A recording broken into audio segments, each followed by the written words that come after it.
Hi, this is Carla Wills Brandon, coming to you from the chilly Galveston, Texas.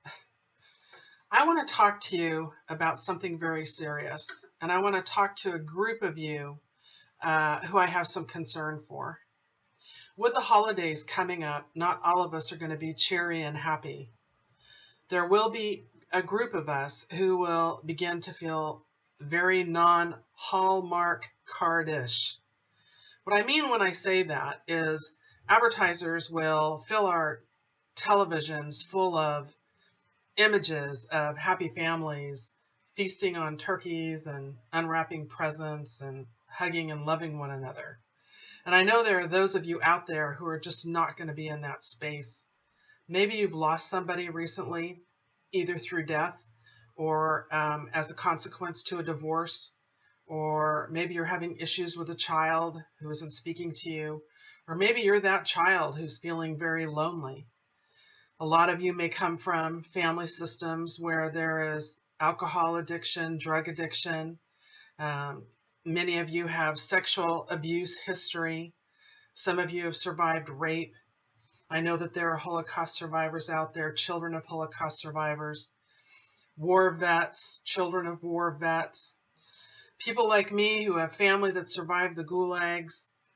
And sometimes what happens is the feelings surrounding those events really hit us hard during the holidays.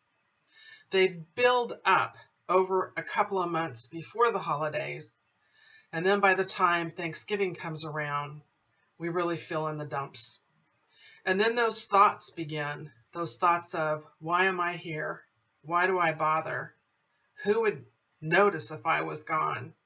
Everybody would just carry on. It wouldn't be that big of a deal. I can't stand this pain.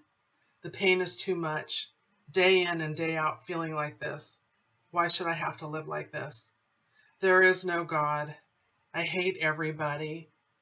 Why can't I just end my misery? And it will build, and it will build, and it will build. And there will be those of you who seriously contemplate taking your own lives. I've had some posters ask me if they commit suicide, will they go to hell? Well, I don't really believe in hell. I think it's a state of mind. I do believe that there is life after this life, but I also know that I'm supposed to be here. I have a reason for being here. And that each and every one of us has to take a look. We have to look at, why are we here? And when we're in the throes of feeling suicidal, we can't see that. We can't see it. We can look into the faces of our children and we can't see it. We can look at our partner and we can't see it. We can look at the people who are around us and we can't see it. From our perspective, it would be better if we weren't here at all. In reality, what I will share is that I have had 2 clients in a 30-year period commit suicide. They overdosed. And I've had a lot of friends commit suicide also. And if I had only been there in the room with them and been able to be there to listen to them, or if others had been there to listen to them, maybe they'd still be here with us. Maybe they would have found the solutions they need to carry on.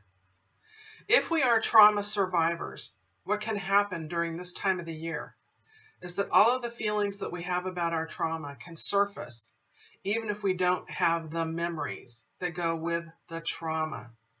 So, for example, if I'm a sexual abuse survivor, and there's a part of me that knows that I have a history of sexual abuse, but I can't remember everything. But then, sitting at a holiday meal, I look around and I start to feel like this is very, very phony, or it's hypocritical, or why am I here, or I can't stand this. If this begins to happen, what has happened is that I have been triggered. The feelings about the abuse that I can't remember have been triggered. And so I'm feeling the feelings without having the experience connected to it. Vets go through this also. In the heat of combat or watching a colleague or a buddy die, there's a sense of, why couldn't I save them? Or if they have lost a limb, if there's a loss of limb, there's a sense of incredible grief and depression. But everybody around them is so happy that they are alive themselves. And so they have what many Holocaust survivors had or have. It's called survivor's guilt. Why did I survive and they didn't? Why am I here? Why aren't they? And so that survivor's guilt can bring up a sense of self-destructiveness and can lead to self-destructive behavior. For individuals who have lost somebody they love and care about, that person was everything and the end all to them. And to lose them feels like a big chunk of them has been removed. It feels like half of them is gone. It feels like their heart has been pulled out. The idea of living without that person can feel overwhelming. And so that sense of suicidal ideation can crop up. If you have lost somebody that you really cared about, and they're not here for you, and you wake up in the bed and you turn over and they're not there, or you get up and you go in your child's room and they're not there, the agony can be overwhelming. And so that sense of, how can I do life? How can I do this? Where was God? There's no God. Why is society so unjust? Why are we here? This is a cruel game. This is a cruel game that somebody is playing on all of us who sit here and suffer. If any of what I have just shared is going on with you, know that there are lots of us who have been in your shoes. We have. And what we have had to do is we have had to find somebody to talk to. We have had to reach out, and we have had to pick up that phone, that 100-pound cell phone, and we've had to call somebody, and we've had to get honest, and we've had to share. Now, who we've had to call are people who are not going to judge us, who are not going to preach to us, who are not going to tell us we're going to hell, who are not going to tell us that we are sinners or horrible people, but somebody who will just listen and listen to us talk about what's going on with us. Most of the time we have grief and anger issues. The grief is typically about loss. It can be the loss of a job. It can be the loss of a home, a family.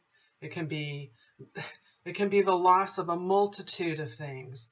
For addicts and alcoholics, it can be the loss of alcohol and drugs and not knowing how to do life. For the sexual abuse survivor, it can be the loss of innocence. For the war vet, it can be the loss of self-respect.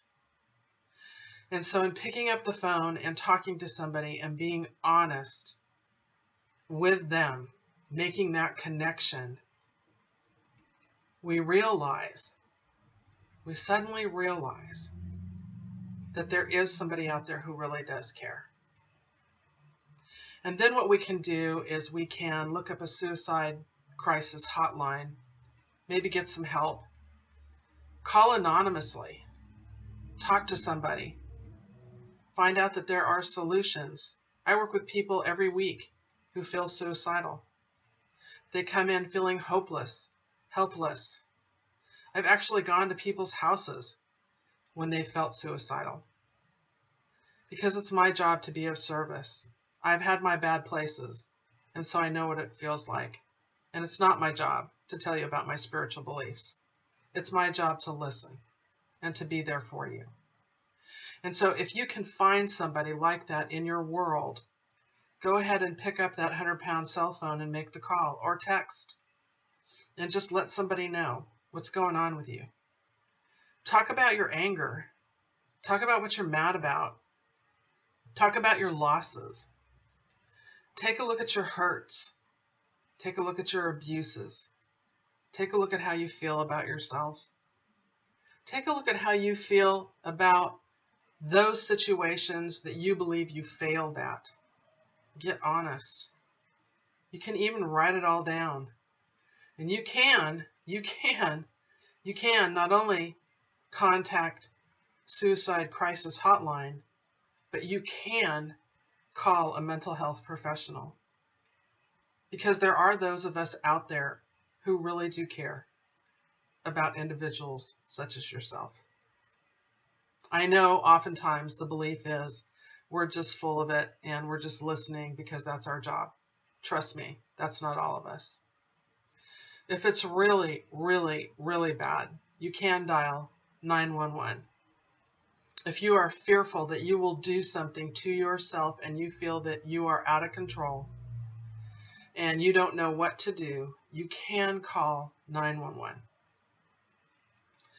So yes, the holidays are upon us, and some of you aren't real happy about this. So here's one final suggestion. You don't have to follow the Hallmark card tradition. You can create your own tradition. You can go take a vacation. You can do something that you enjoy. Go fishing. Go to the movies. Go hiking. Go skiing. Go swim in the ocean. Get creative. Write poems. Put your life story down. Create music. Make something for your family. Look at cooking. Look at dancing. Look at singing, even if you don't feel like it. Find something, anything, along with finding someone to listen to you. Find something that you can do that will give you a temporary sense of peace. And then, of course, get some help. This is Carla Wills Brandon, coming to you from Galveston, Texas. Hang in there. This too shall pass. Take care.